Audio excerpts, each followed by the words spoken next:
usually never give a shit about the releases. This week, however, I actually looked at the releases. Like, I kind of know what a couple of them are about, which I never do. No.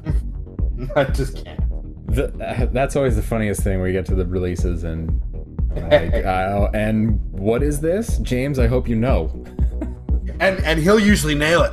Oh, yes, that fucking game is rad. Here's what happens. He gives you a breakdown. You're like, thanks, James. All right, what else is on the list? Hey, what's up, everybody? Welcome back to Press X, the podcast for the week of August 27th, 2018, the end of summer. It's back to school with episode number 29, and it's a new one for Press X, the podcast this week, because we got a dynamic duo. It's me, I'm Paul, and alongside me, my partner in crime, it's Trevor Houston.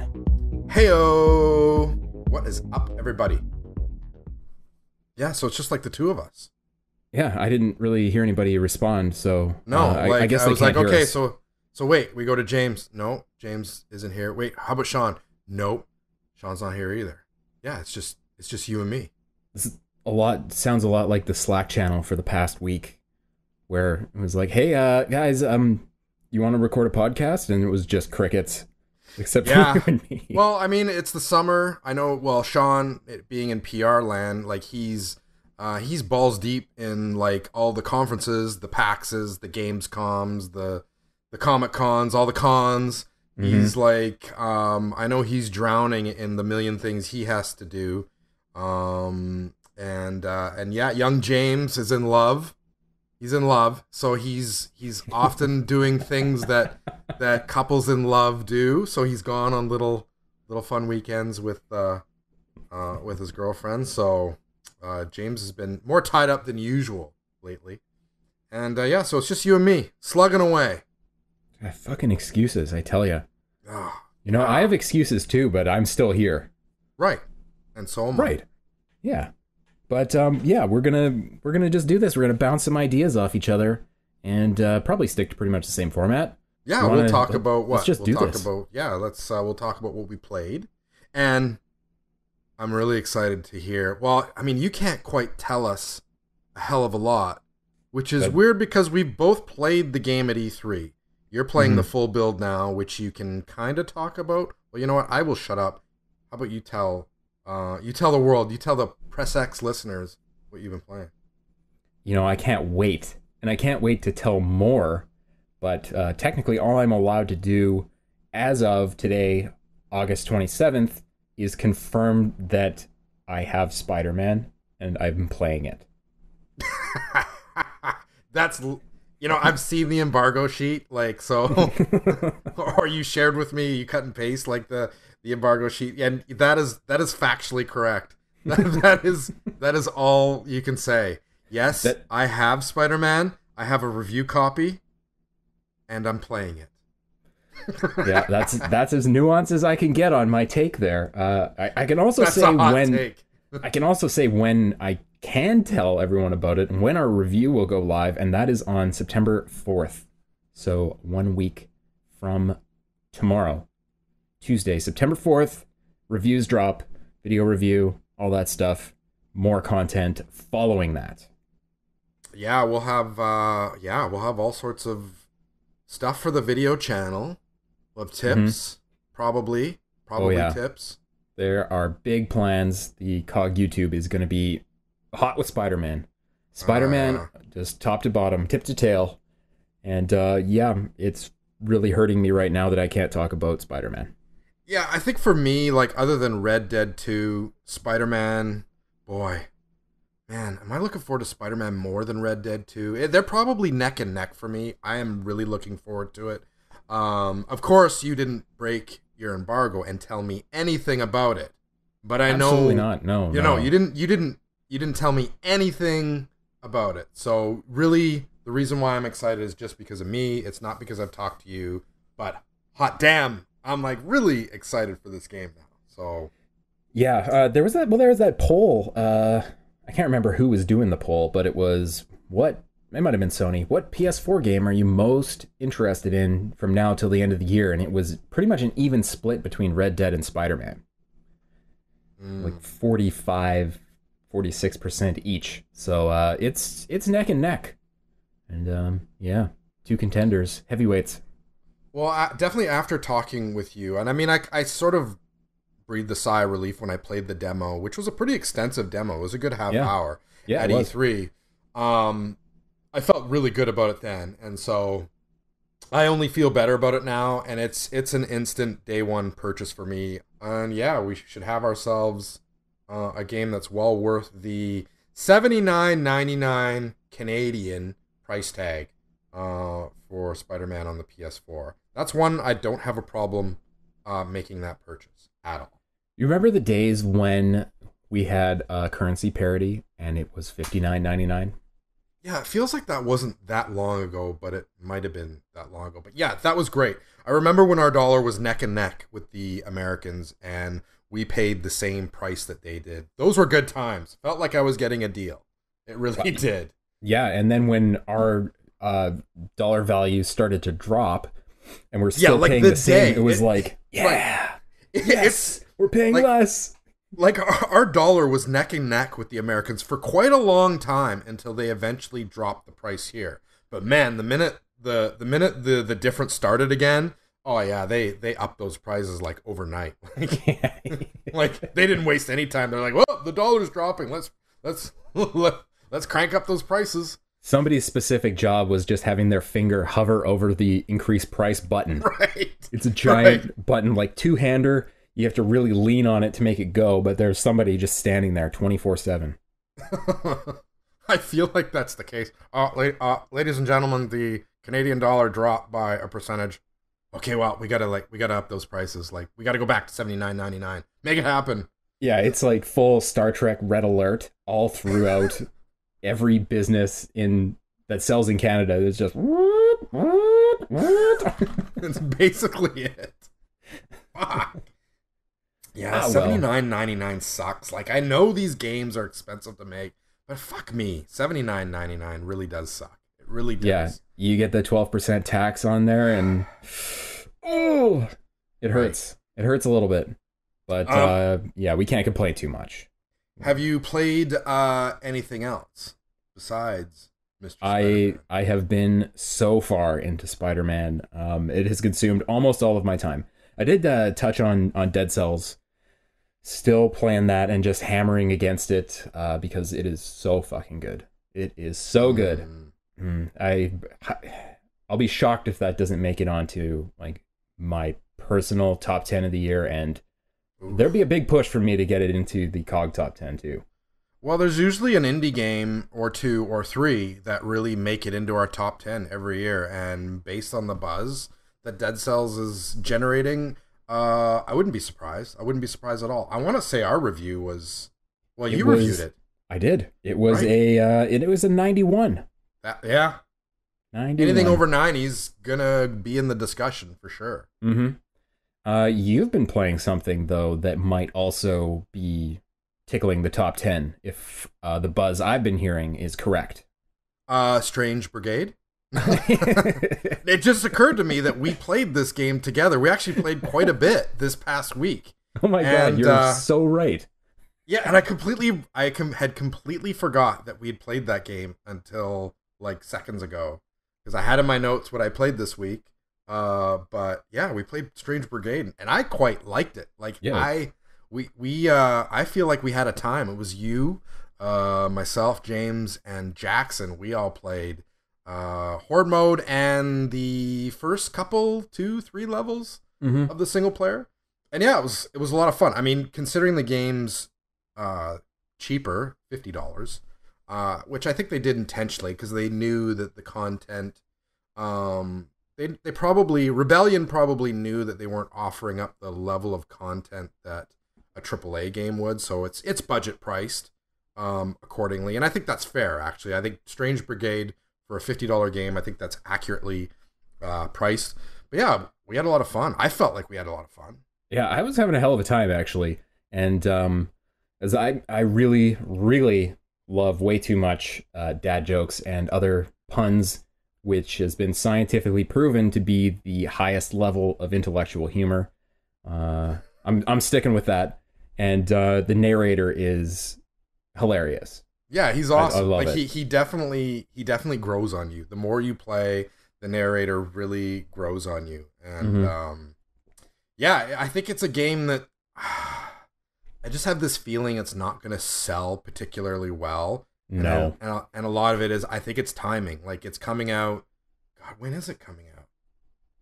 It's got to be in the next couple weeks. It's got to be in the next couple weeks, but it's not on our list here, and I feel like it should be. Maybe we just completely missed our new Strange Brigade coming out, or maybe it's September. Anyway, regardless, it's coming out in the next couple weeks, and I think it's just going to get buried in Spider-Man hype, in Tomb Raider hype. Like, it's not going to be on anybody's radar, which is unfortunate because it should be. It's a fantastic co-op game. Playing with the guys, playing with your boys or whoever, and then just kicking ass, slaying skeleton pirates and mummies and giant Taurus, charging Tauruses. Huge scorpions. Yeah. Like, and then using those powers to unleash superpower blows. And I had a lot of fun. I had a lot of fun with it. Yeah, it's coming on Tuesday the 28th. Well, there you go. Strange Brigade. Yeah, my one issue with playing that thing is that the hitboxes are weird. Like, there are a few enemies that you have to shoot a specific point in order to unlock the ability to damage them, and you feel like you're pointing right at the right spot and nothing. But it's a heck of a good time. Yeah, the Horde mode, for some reason we couldn't make it past stage 14. The stage where those fire-breathing, whatever the fuck they're called. Yeah, fuck those guys. They just toast us like marshmallows. We didn't stand a chance. So the four of us played, we made it to round 14, and then when the three of us played, we couldn't make it past wave 14. So we'll have to get back in there, see if we can make it past those fire-breathing idiots and make it pass. But yeah, you make a good point about the hit points, which of course it usually takes me a little bit longer to figure out. After I'm unleashing like magazine after magazine of round after round. Why isn't this enemy why isn't he? What's going on? He's not dying. And it usually takes me like 10 minutes to figure out that, oh, wait a minute, I got to hit him on this certain point so that he can like slump over and then do some real damage. So, but yeah, I had a lot of fun playing that game, though. I will say that much. And Jackson's review will be up by the time this comes out, correct? Correct. It will be out on Tuesday, and I don't know if that's a 12:01 a.m. embargo. I'd have to double check, or if that's first thing in the morning. But yes, Tuesday, the review will be out on COGconnected.com. That's COGconnected on Twitter, COGconnected on Instagram, COGconnected on YouTube, COGconnected everywhere. I am your company man. Thank you very much. For anybody who was unclear as to what the website and or social media profiles were. Right. And even on a two-man show, I have to get the shameless plug out there. You got it in there. I usually take that opportunity to go grab another beer, but I just had to stack them up today. So, yeah. I got rid of those nudes, those neutrals, because they taste like dog shit. So I when I went playing golf on the weekend, I was just giving them away because I'm like, I hate these. So I'm back on my rye and ginger delicious combo. Oh, it's a fantastic combo. Oh, yes. And I've got like a 40-pounder of it still to go through. So I'm set up for the next little while. It's wonderful. Perfect. So what I was originally referring to was not Strange Brigade, although we did play Strange Brigade. I was talking about The Walking Dead final season. Yeah, I mean, it wouldn't be in my game of the year running. There was just something magical about that first season. That, yes, the final season's good. Like, I played episode 1 of the final season, and it's excellent. I mean, there's some points where it feels a little bit like a slog, and it's just like, okay, I've been here, done that. Oh, look, I got to go talk to every single fucking character right now. Like, you know what I mean? Like, you got to walk up to this character and press that button, and you got to enter through this like dialogue, and so I feel like there's a lot of filler in this episode, but it finished really strong. And I do want to see where the story goes with Clementine. Nice. So I mean, I loved season 1. And then I sort of fell out of favor, but the final season's getting me back into it. I want to see where the story ends up. But as I'm playing it, I keep thinking to myself, fuck, I am tired of the Telltale formula. Like, they really need to mix it up. You know what I mean? Yeah, I read a while back that they're actually working on a new engine. So hopefully in the near future, we're going to not have the clunky Telltale gameplay, and they can branch out a little more like a Life is Strange or something like that has done to push that genre forward. And it's kind of left Telltale in the dust, but they got a big team, so... Yeah, and I mean, I hate knocking on them because I do enjoy their games. Like, you know, their Batman series is fabulous. Borderlands, Wolf Among Us, they're all really solid. It's just getting old and tired. Mm-hmm. And so maybe a new engine will help with that. Who knows? Who knows? At the very least, they're tying up Clementine's story supposedly in this season, so that'll be nice to get a little bit of closure. Yeah, this should be it, unless 2 years from now they come out with some sort of prequel, which is always a possibility. But yeah, no, this should be it, and it's good. It feels like this needs to wrap up. You know what I mean? So, but how good would playing a prequel as infant Clementine be? Probably not that good. Yeah, I don't know. Never mind. Pretend I didn't say anything. I don't know. Press A to wiggle. Wiggle in the crib. What's the other Walking Dead show that's on right now? Like, there's Walking Dead, and then there's this sort of the sister show. Yeah, the Fear the Walking Dead. Yeah, like, as long as they don't make a Telltale Fear the Walking Dead, like, that'll be a hard grown. Like, come on, no, don't do that to us. We're already at Walking Dead saturation in video games. There's that, what's that? The one Garrett played at E3. Oh, yes. Yes, it is a Walking Dead game, and it's, who's it by? I can't remember. I know where I can, like, look it up in, like, 2 seconds, because it's, like, if you go to our preview channel, it's, like, right at the top. Overkill. Overkill's doing a Walking Dead game. And as Garrett said, he said it was rough around the edges, like, really, really rough, which is unfortunate, because actually, if you look up, so, I mean, if you're listening here and you're in front of the YouTubes, actually look up the Overkill Walking Dead trailers, and they look spectacular. Like, you're like, wow, that looks incredible. But the gameplay is not incredible. Not so far. You know what else was incredible was their booth at E3. They had, bar none, the best zombies on the show floor. They're like hanging out of a busted up cop car and mugging for the camera. It was great. Really good. Yeah, that's probably a game that I hope gets delayed. Like, it's supposed to be out in November. Hold it back, boys.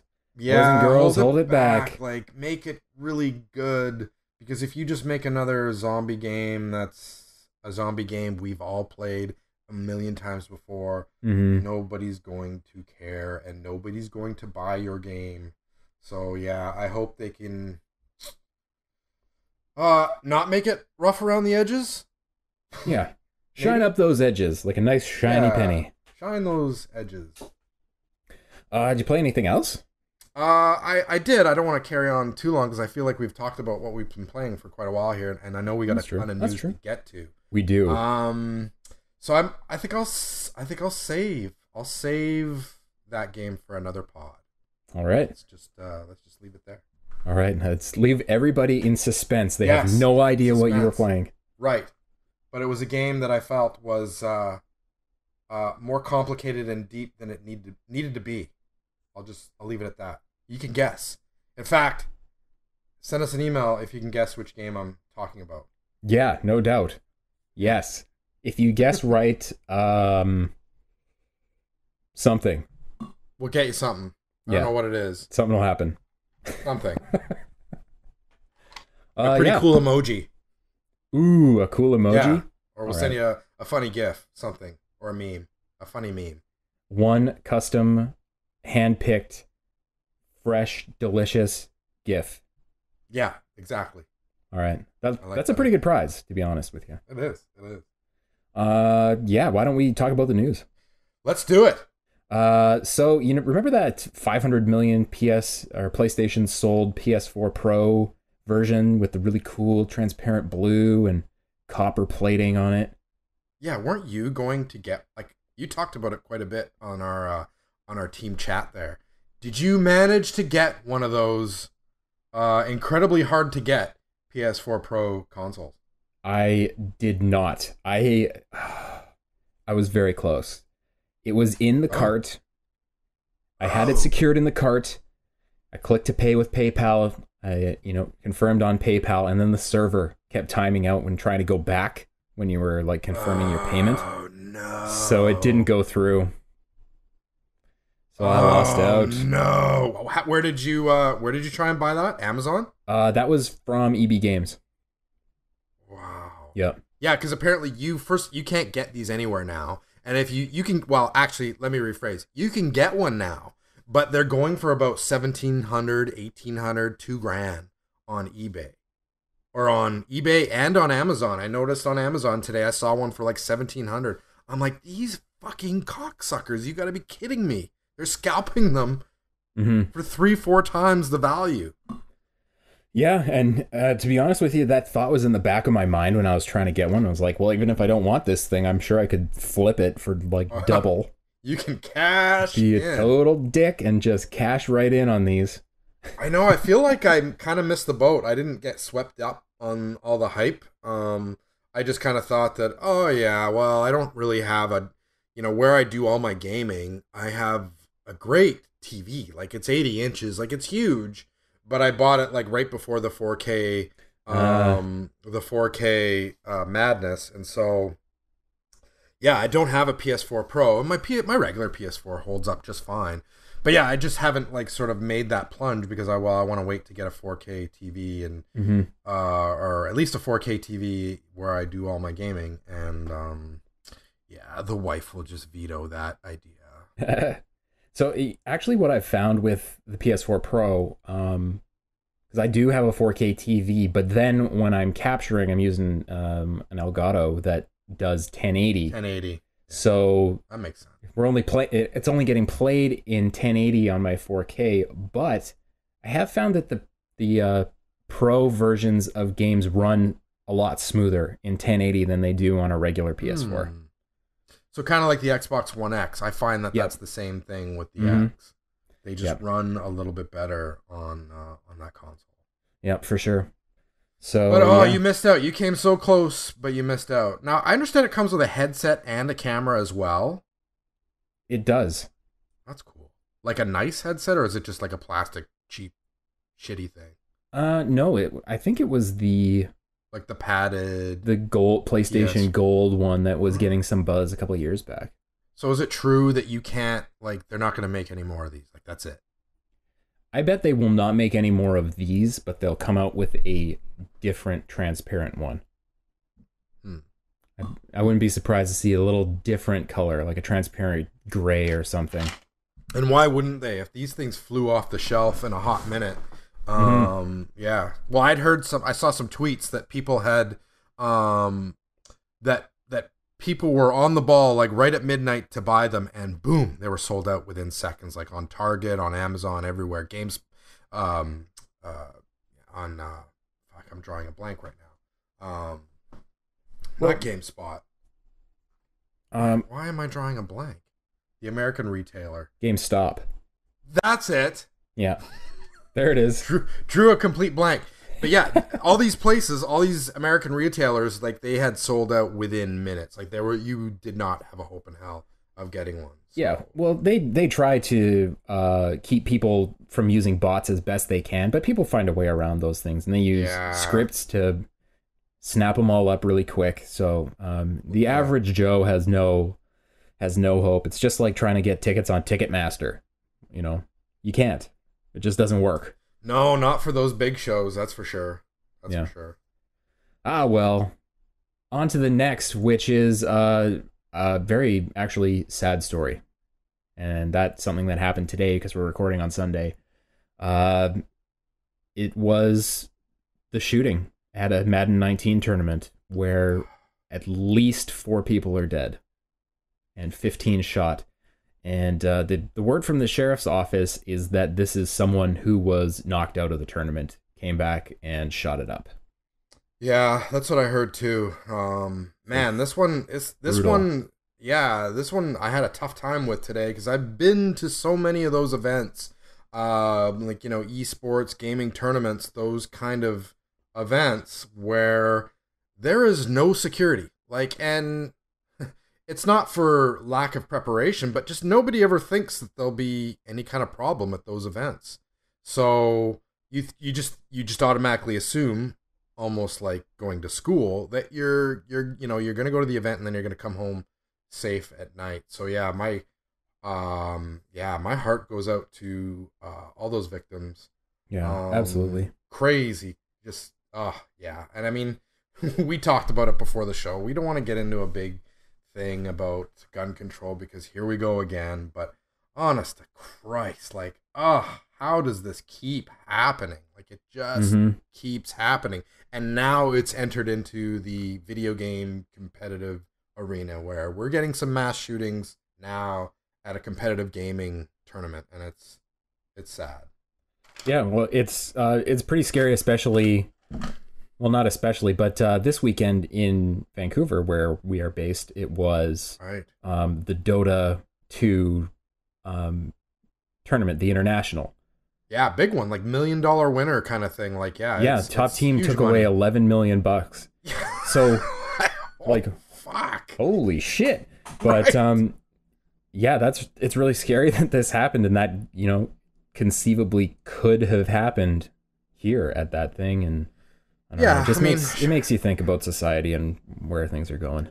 Yeah, yeah. I mean, you see at probably at Rogers Arena where they would have held the event, there'd be security, but still, it probably doesn't really sort of enter anybody's mind that you could go to this thing and your life could be on the line. Yeah, crazy, absolutely crazy, especially from a guy who, from a guy who lost and decided to take revenge into his own hands. Yeah, it's just brutal, Oh, it's a bummer, though. I don't want to keep talking about that. It's just a tough one. That is a really tough one.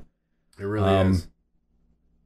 Well, last week it was Gamescom, and I mean, a lot of publishers, developers save a lot of their big news for the year for Gamescom because, well, it's pretty big. I saw some of the lines in photos on Twitter and so on, and holy shit. How much bigger is Gamescom than E3? I think it's got to be. I heard, I could be way off here, but I heard it's anywhere from like 200 to 300,000 people attend it. But I also hear that the media get their own days. That it's really that media really like attending this because they do get their own area, their own time with the games. They're not sort of fighting with crowds. So it's not only fan friendly, it's media friendly. Like, it's kind of the best of both worlds. So it's on my bucket list. I definitely want to go. Gamescom seems to be getting bigger and bigger by the year, and and I've especially noticed it this year where, you're not getting the same amount and especially the volume of announcements you get at E3, but you're getting, like, my email absolutely blew up on Monday. Like, it was insane on Monday and Tuesday. Like, we just couldn't keep up. Like, and of course, being summer, we're already down a couple news writers anyway because they're off on holidays and stuff. So we just couldn't keep up with all the news. It's absolute insanity. But it's definitely one of those events I want to go to at least once. Yeah, same here. And plus, Germany's amazing. So next year we'll just go. You and I will go. Let's go. Get an Airbnb, and cool. We'll just make it happen. Perfect. I'm in. And we're personally inviting all Press X to podcast listeners to come with us. Come with us. We'll have we'll do something. We'll have bratwurst. We'll send you a GIF. But yeah, anyways, at Gamescom there was quite a few release date announcements, so I thought maybe we'd touch on those with things like Devil May Cry getting a release date. And when is that one out? I got too many tabs. There it is. I know. I'm like, where did that one go? March 3rd, 2019.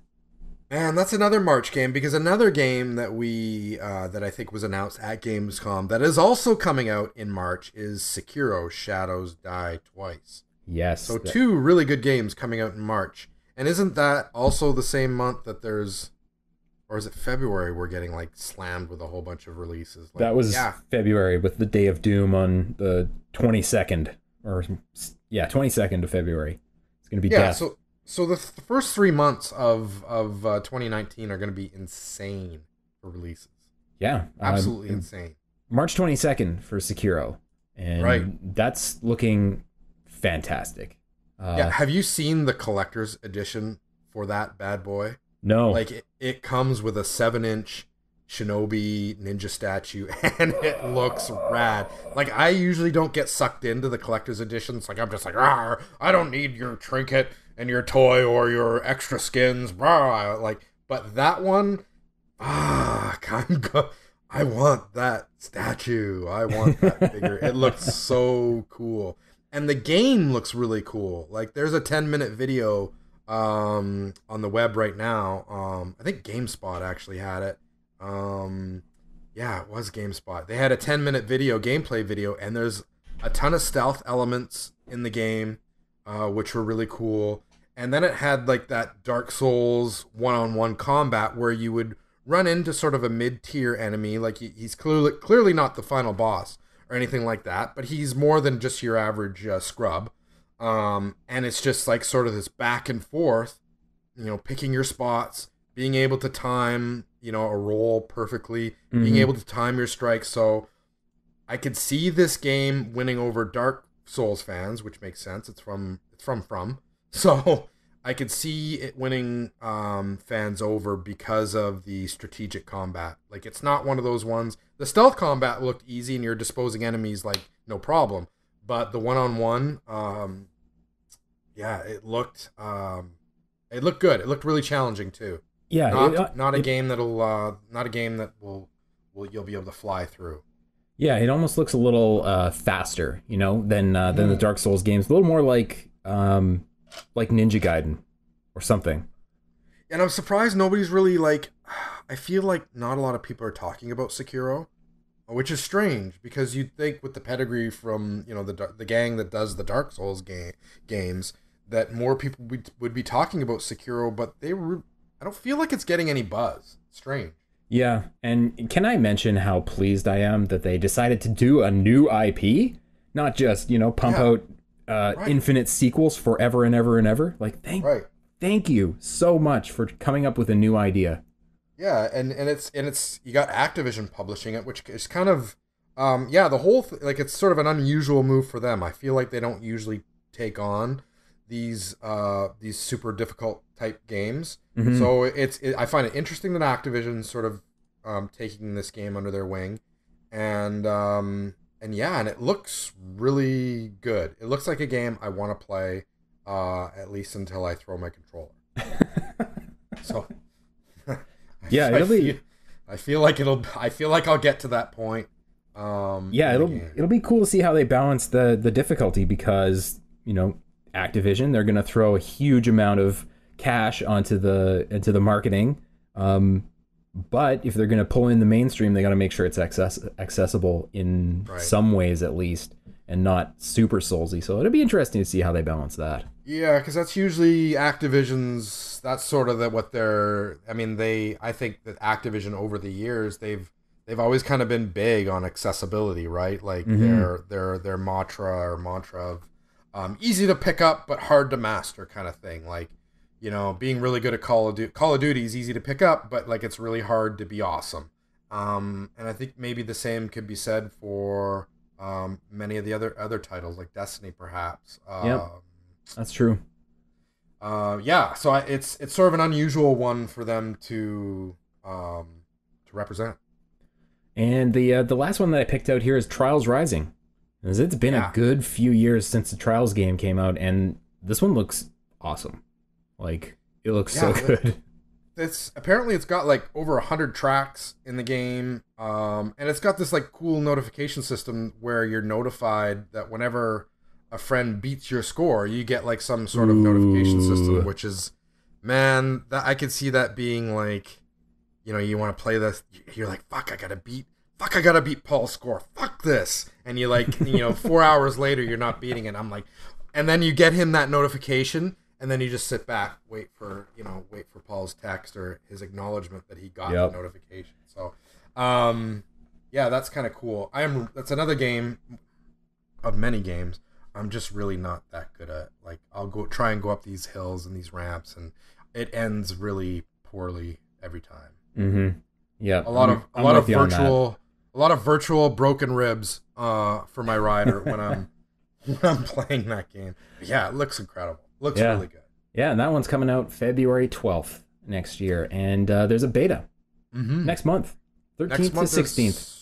Yeah, I think it's a closed beta though, so I imagine you have to apply and. Yeah, you just register on Ubisoft's Trials Rising page, and So jump in the beta, everyone. Yeah, looks pretty cool. I'll give the beta a go. No question. I will for sure. So it's always kind of one of those mindless entertaining games that it's fun to try and rack up some scores. And the other beta that's coming out soon is Battlefield 5. Yeah, does anybody care about Battlefield 5? Like, I really feel this year more than ever, nobody really cares about Battlefield. Maybe it's just me. Yeah, no, I mentioned this in our Slack channel. Maybe it was last week. Yeah, last week. But they were talking about the pre-order numbers for Battlefield 5, and they're not that good. And their way of explaining that, hey, it's not that bad, the sky isn't falling, is that it's performing well compared to Titanfall 2, which sold like 50 copies total. I don't know.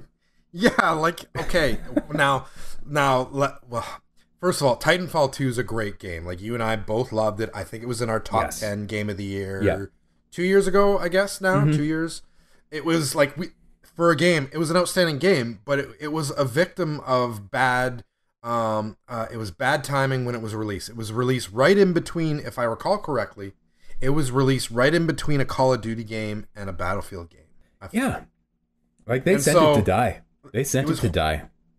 Yeah, like, so nobody bought it because the shooter fans were either playing Call of Duty or they were playing Battlefield 4, which I think that was the Battlefield game at the time.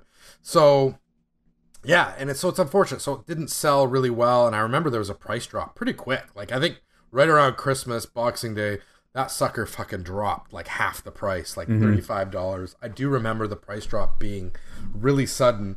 And I think I jumped on that price drop, and I'm glad I did because I remember really, really enjoying it. But yeah, I mean, I don't put a lot of stock in the pre-order information just because I think a lot of people nowadays, maybe they aren't pre-ordering as much as they used to because they're just buying it digitally. You know what I mean? Like, they're waiting. They know that it'll be available online when they download the game. So I think maybe that's why some of the pre-order numbers, but again, and I kind of alluded to it, that I just feel people aren't excited for this game as much as they should be. I mean, you and we played it at E3, and fuck, I think we almost fell asleep. I know we were both kind of looked at each other. We're like, okay, well, I'm kind of done here. Like, we've already been playing for like a half an hour. Like, I'm kind of done playing. Yeah, it was like a 50-minute or an hour-long demo, so you're like, well, I guess we're fucking here. But yeah, we were both. It looked pretty, but yeah, it was uncontrollable. I was holding the controller, and my shoulders just started to shrug up, like, eh. It's pretty though. Oh, it looks fantastic, but yeah, I don't know. We were playing on like, we were playing on like the best possible PC rigs and. NVIDIA probably, it looked incredible, but man, and I mean, I know I'll readily admit I'm more of a Call of Duty guy than a Battlefield guy, but it just overall, just what I've read online, it just doesn't feel that there's as much excitement this year than there has been for Battlefield games of the past. No, heck no. Yeah. I don't know. I'm more excited for Call of Duty Battle Royale than Battlefield 5, and that isn't saying much because I'm not really all that excited about that either. Womp womp. Right. Yeah, the last one I want to bring up here, because this is possibly the best article title we've ever had on the site, and it's about the new Metro Exodus trailer, in which Andrew wrote, "New Metro Exodus trailer introduces shit to my pants." It's fucking hilarious. Well done, Andrew. Yeah, but, that was a game where when we first saw it a year and a half ago, I was really excited about it. Like that initial trailer or demo that we saw, I don't think it was I think it was 2 E3s ago. Yeah, I want to say 2 E3s ago now, yeah. Maybe it was some PlayStation event. Anyway, my point being is that I was really excited about it, and then Garrett, and I think it was Garrett that played it at E3, and he just kind of thought it was okay. And then I read some other impressions, and people were coming out of the demo thinking, well, it's kind of buggy. And when I say kind of buggy, it's really buggy, and it doesn't look as good as I thought it would. So yeah, my enthusiasm's not quite there like it was. And I consider myself a Metro fan. Like I enjoyed the previous ones quite a bit. Yeah, well, I'm hoping it's the case that they are just saving the polish till the end, until the game is done. I hope God, I hope it's good, because both the Metro games that have come out up to this point are amazing. The atmosphere, and looking back at how good those games look, man, they crush most games that come out today. Like looking back at Last Light and things. And I think you nailed it. I think it really is the atmosphere that creates something magical with that game. You're stuck in like this subway line in Russia, and yeah, and you've got nothing but like these homemade weapons to use. And I remember ammo being like ammo super sparse, so every shot matters. And these enemies are gruesome, they're fast, and they're deadly. And yeah, so I mean, I'll definitely play it, but I guess I'm just not as excited as I once was. But who knows? Yeah, I did think the new trailer, which is only a couple minutes long, the new trailer looks pretty cool. Mm-hmm. Yeah, I didn't feel I got a lot new out of that trailer, but yeah, there was a new trailer at Gamescom last week, and yeah. I sense a delay incoming on that one. I don't think it's coming in February. Yeah, I really hope they do. I mean, February is just so backlogged with great games coming out anyway, so it would make sense to push that one back at least a few months. Yeah, I could see a 6-month delay. Put it in August when there's not much else competing. Right. But well, and I feel like I think there's big opportunities there for summer games to really sort of flourish. Mm-hmm. So I know summer season's usually sort of our dead season, but I think there's opportunities there for games to do really well. So yeah, I'm with you. I'd like to see Metro delayed, just to put that level of shine, and it not to get sort of forgotten, like I think Strange Brigade will get forgotten here pretty quick. I kind of wonder if the fact that this one's in an open world and you can kind of see the sky and it's not quite as oppressive is lessening our perceived atmosphere in the game. Like maybe they'll be able to generate that same atmosphere of being in the subway tunnels, but I wonder if being out in the open air kind of makes it feel a little less intimidating and a little less creepy. Maybe. Watching the trailers. Yeah, maybe. We'll see. It definitely adds a new dynamic. I mean, with the other ones, you could go out into the open air, but of course you had to wear that mask. Yeah. So, and you could only go out for certain amounts of time. So, yeah, kudos Andrew on that title for that article. Yeah. Oh my God, so good. Let's move on and talk about the releases of the week. I was gonna say month, sure. But the week. Yeah, I mean, there's tons of other news, but we've got. God, there was just so much going on in the past week or so, but we'll be here until Pancake Tuesday if we talk about them all. Yeah, pretty much. You don't want to hear us all night. All right, so the releases, there's quite a few things, And I hope to God that you know about some of these, Trev, because... some. Maybe 2. Maybe 1. Blade Strangers, PS4 and Switch. Yeah, I know Alex is reviewing that game. Alex Everett is reviewing that game for us, and yeah, I think it's a simple little I want to say it's a fighter. it's a fighter, and and it's got characters. It's got a roster with people from, now I'm reading here, from Coda Princess, EX, from Binding of Isaac. So you can play with some of these characters from other games, which is from other Nicholas games. I hope I'm pronouncing Nicholas properly. For some reason, I feel like I'm not. But yeah, so it's a fighter that you can play with other characters from this from other games by this developer and publisher. So and our review will be on COGconnected this week, hopefully. Man, available on the PS4 and Switch. The art looks pretty cool. It looks like a pretty good 2D fighting game. So interested to see Alex's thoughts on that one. Mm-hmm. Up next, Little Dragons Cafe, also on PS4 and Switch. Yeah, we reviewed it. I want to say Jackson gave that somewhere in the mid-70s. It's basically a kid's game. I don't know if it'll hold a hell of a lot of appeal for our audience. But yeah, that is also PS4 and Switch. Cool. Monster Hunter Generations Ultimate on Switch, which is it's a port of a 3DS game, isn't it? That is indeed. Yes, it is. Yeah, and another one of COG's Alex's is reviewing that one, and that should be live on Tuesday, I believe. Man, we are busy with new reviews this week, but yeah, we'll have a video review for that one as well, for Monster Hunter Generations. So, yeah, I think it's just a 3DS port, if I'm not too... Yeah. Curious to see how that one does in the marketplace. I think, people really latched on to World because it was a little more accessible, but this one totally is not, from what I've read. It's the old school, completely impenetrable Monster Hunter, so I'd be curious to see how that baby sells. Big time. Mm-hmm. Big time. Up next, Yakuza Kiwami 2, PS4. And yeah, Patrick, he pretty much reviews all our Yakuza games, so that review is live already on COGconnected.com. And how did that one do? He gave it an 85. He liked it. I mean, he's a big fan of the series, so he really liked what this one had to offer. He said it felt fresh all over again. What did he say? It basically took an old dragon and made him feel new again.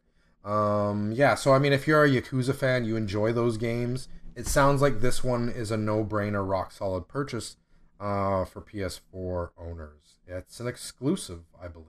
Mm-hmm.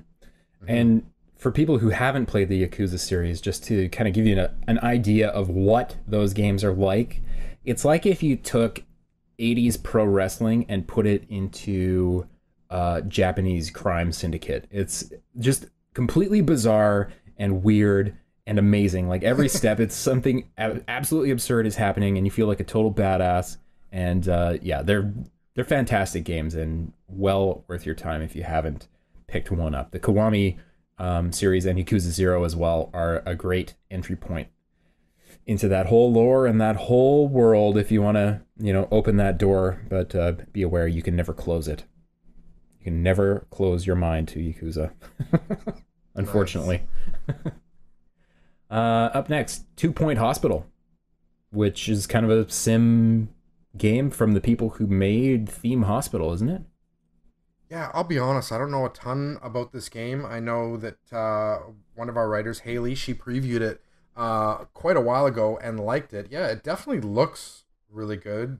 She called it a business sim, which... What is a business sim? Yeah, it's like a management game. So you're building a hospital basically, and you got to keep her in the black. So cut costs and maybe do some poor surgeries and get those patients out the door so you can keep making money. I don't know. I don't know the mechanics of it because I haven't played it, but that's what I assume she means by business sim. Gotcha. Mm-hmm. Yeah. Jacking up prices and all that. Right. Divinity Original Divinity Original Sin 2 Definitive Edition on PS4 and X1. Which I know the Divinity games have like a huge fan base. Mm-hmm. Like they seem to really love those games, and I don't know a hell of a lot about them at all. The first Divinity Original Sin game, I really liked it, but it was hard to get into. It's truly an old school kind of experience where there's tons and tons of text and lots of planning and thinking about how you're building your characters. And Original Sin 2 is much the same. Yeah, I mean, it's interesting. You know if you're gonna like it already. It's interesting because apparently last year it was one of the top grossing 2017 games. Yeah, it was on quite a few top 10 lists too. Right. Mm-hmm. Didn't make it onto ours because I think there weren't that many people that had played it, but the people who had played it were vehement that it should be on the list. Yeah, there's only so much that at the time, it was you, Sean, and I making the votes on the games of the year. And there's only so much that we can play and experience, and yep. Yeah, we're gonna miss some, and that's probably one we just missed because all three of us, we're not hardcore. Out of all three of us, you probably play more PC games than Sean and I combined. So, yeah, it's probably one that just was missed on our part. But hey, sales are good, and it sounds like a lot of you are playing it and enjoying it, and that's really what matters. Yeah, exactly. And the last one on the list is NBA 2K19, the Prelude, but I have no idea what that means. Does that mean a demo or... Yeah, that's again. Should have done a little bit of research before. Should have showed up prepared. Did not show. Should have showed up prepared. Right, I don't get it because the full game is coming out on September 11th.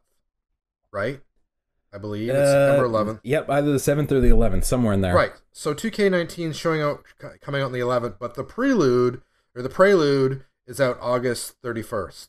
Which is, I don't know what that is. Is that a beta? Do you have access to maybe just online play? Yeah, we'll have to look that up. But apparently 2K19, the Prelude, is available August 31st, apparently. Yeah, just check. 2K19 and NBA Live 19 both coming out on the 7th. September 7th. I mean, I think at 2K19, they've got the fan base. They are going to win the sales war. But man, having played NBA Live 19 myself at an event 1 month ago, I was impressed. NBA Live is making some serious strides. And, I mean, the 2K franchise has a head start on the Live franchise.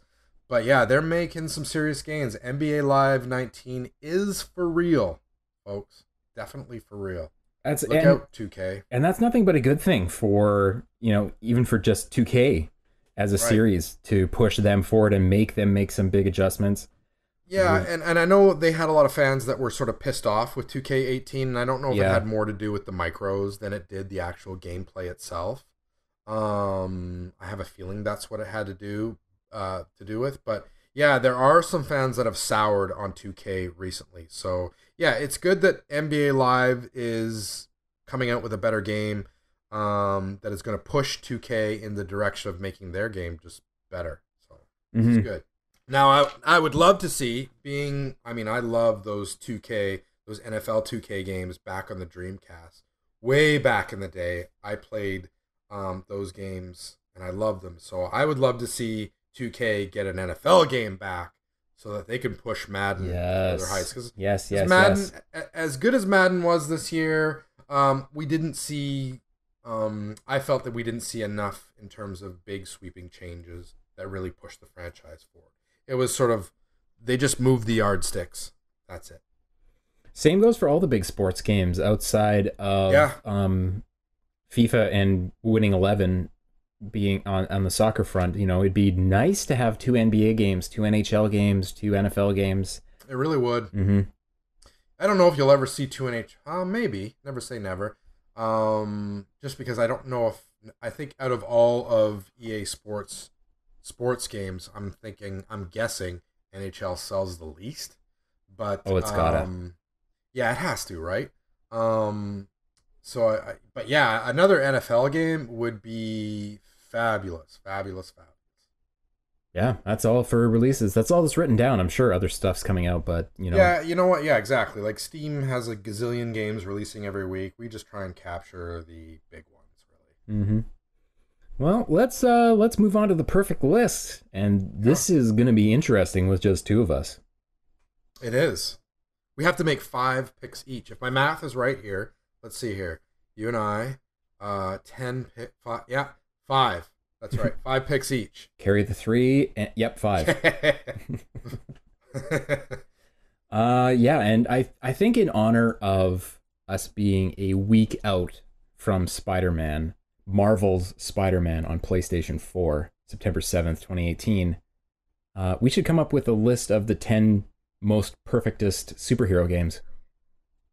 I like it. I like it. Mm-hmm. I mean, we were originally gonna maybe do a Spider-Man list, but you can go to COGconnected.com right now, and check out Jake's massive 29 games deep Spider-Man game list. He ranked them from worst to first, all the Spider-Man games ever made, and apparently there's 29. Well, there's actually more than that. There's some honorable mentions, which I think they're just mobile Spider-Man games. But yeah, he ranked 29 of them from worst to first, which, holy shit, I couldn't believe there were 29 Spider-Man games released on all sorts of different consoles.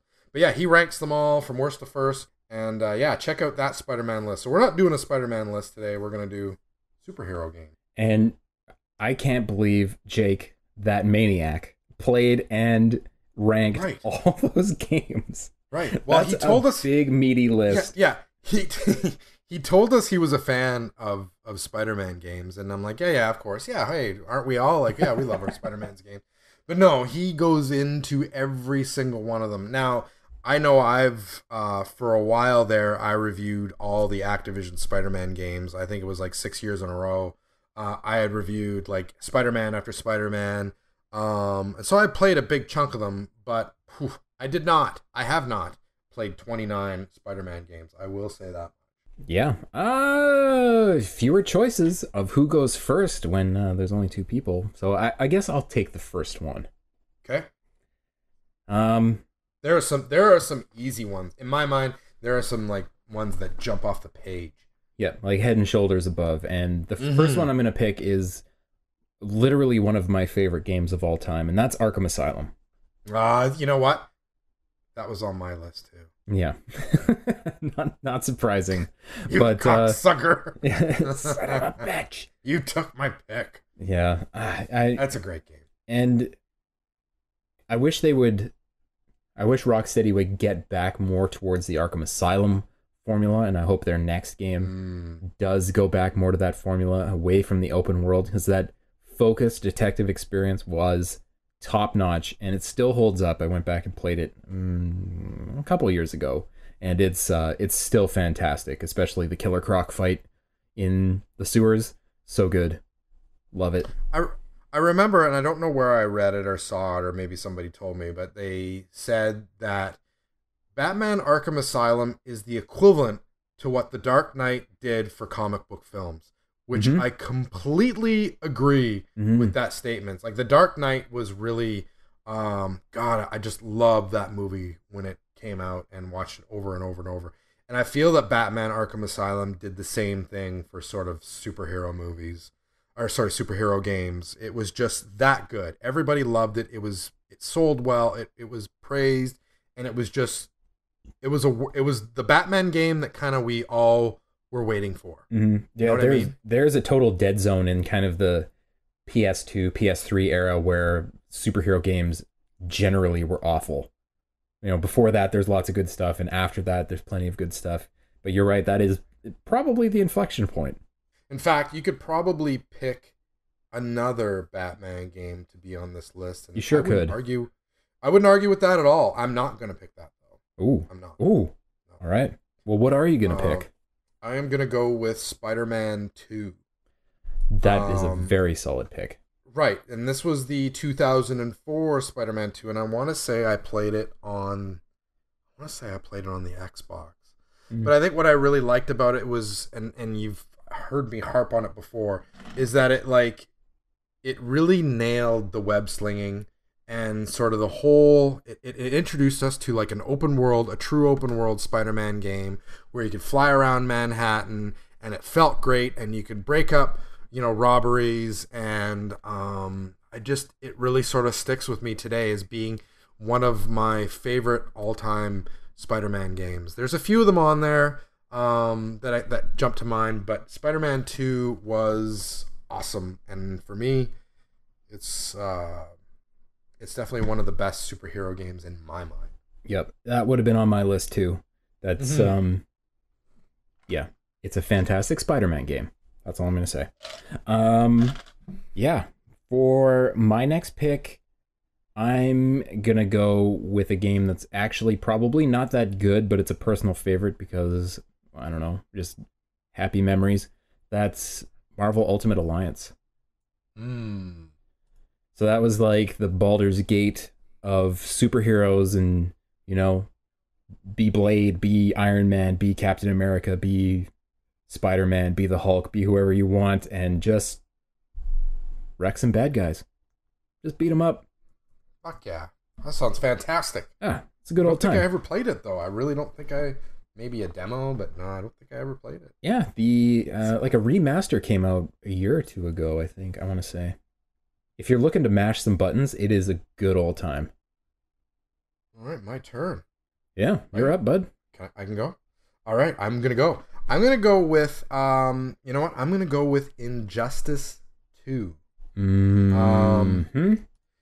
Yeah, only because I felt like it was a notch above the Injustice Gods Among Us, and I felt that it had that graphical polish that I don't think I had seen before. Like, it was just jaw-dropping from like the first reveal to actually playing the demo at E3. I remember I played the demo at E3, and it looked, even at that time, phenomenal. So I just think it excels as a fighting game. It's definitely one of the best ones out there, I think.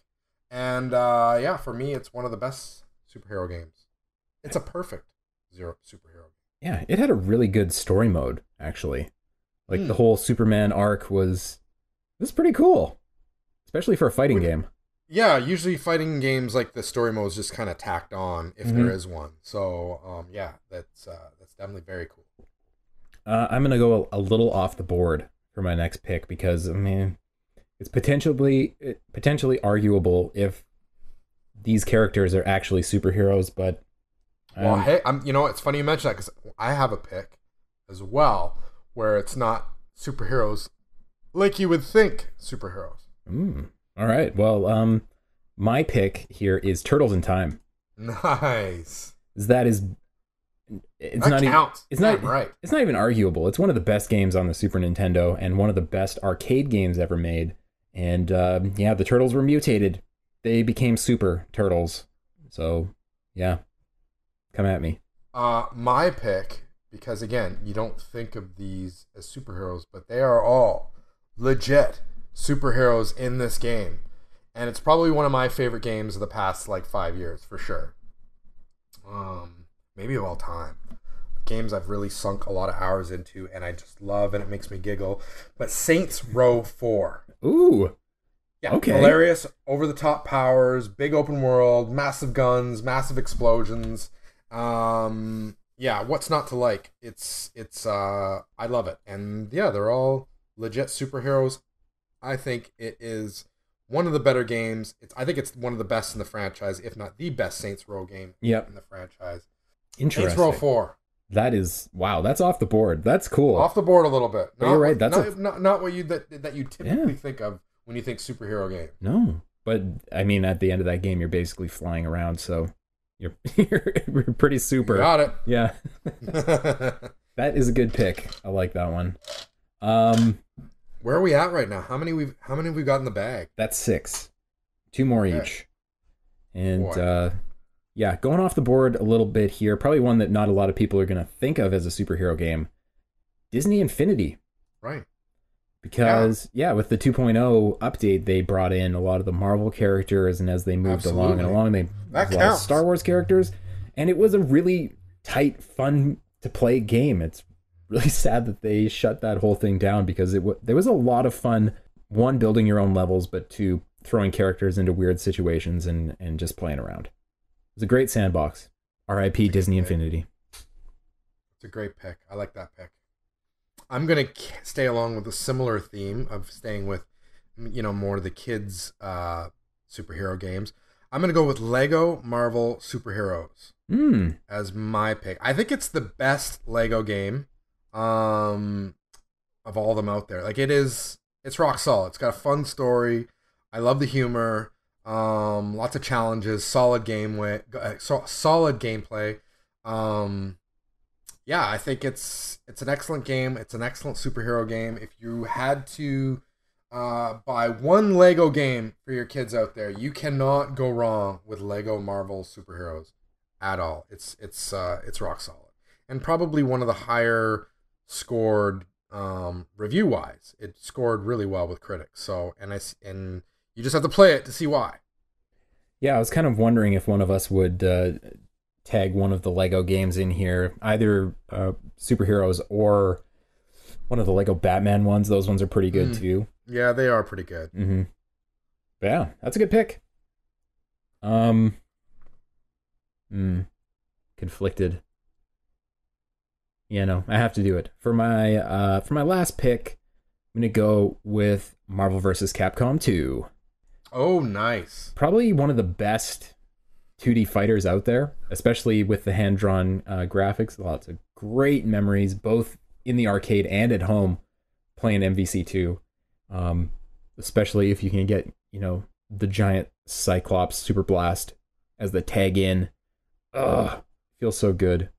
Well, and the third one, from what I understand, Marvel vs. Capcom 3, also, I know it sold well and it scored well with critics too. So you really can't go wrong with 2 or 3 in my mind. Yep. Probably stay away from the last one, which was the one that came out this year. Ultimate? Something like that. I think so. Yeah. It's a U word. But yeah, the old ones are better. Play one of those. Oh boy, I'm sweating here because I'm not quite sure what I'm going to go with. This would be pick. What are we at? This is the last one. This is the last one for me. Last pick, number 10. I kind of want to go off the script a little bit in sort of a Saints Row type fashion, and I want to go with South Park: The Fractured Butthole, because our boys, our kids, they dress up like superheroes, and in that sort of turn-based combat, you're activating superhero powers, and they're dressed up like superheroes. So you know what? I am absolutely gonna go with South Park: The Fractured Butthole because it's hilarious. It's an awesome turn-based game and wonderful progression, long story. Yeah, there's some things that annoy me about it, but at the end of the day, I think it's a damn fine and a damn perfect superhero game. I would not. I probably wouldn't have thought of that one, but yeah, that's a good pick. Good call. Yeah. I like it. To read them back, the 10 most perfectest superhero games of all time are Batman Arkham Asylum, Marvel Ultimate Alliance, Marvel vs. Capcom 2, Injustice 2, Turtles in Time, Disney's Infinity, Spider-Man 2, Saints Row 4, Lego Marvel Superheroes, and South Park: The Fractured Butthole. Reads like a perfect list. Sure it does. It's funny how that happens every week, week after week. Week in, week out, we never rest. That's how we do it. We got a perfect batting average. 1.000. That's how we do it. Yeah, I think that's gonna do it for week of oh god, the week of August 27, 2018, episode number 29 of Press X the podcast. That worked pretty well, Trev. It worked pretty well. You know what? I think we held our own. There were no awkward silences, which we were concerned that there would be awkward silences where we just kind of like, stare off into the corner and like sweat about what we're gonna say next. No, I think we pulled it off. We pulled off the 2-man show. Yeah. I want to say that this is basically, it's probably out of 29 episodes, it's probably the best episode ever. At least that's what we should tell. That's what we should tell the guys, that they missed the best episode ever. Oh, I think they did. They missed a pretty great episode. Probably the best ever. I don't think it gets any better than this. So they missed out. I mean, tune in next week. It might be better again, but we're on an incredible streak of 29 weeks in a row having a better episode than the one before. Yeah, we just keep improving and building and building. And next week, stay tuned for Spider-Man impressions. You could finally tell us about it. I would love to spend like 20, 30, 40 minutes talking about Spider-Man next week. You can say more than, hey, I've got the game for review and I'm playing it. I can't wait. It's killing me inside.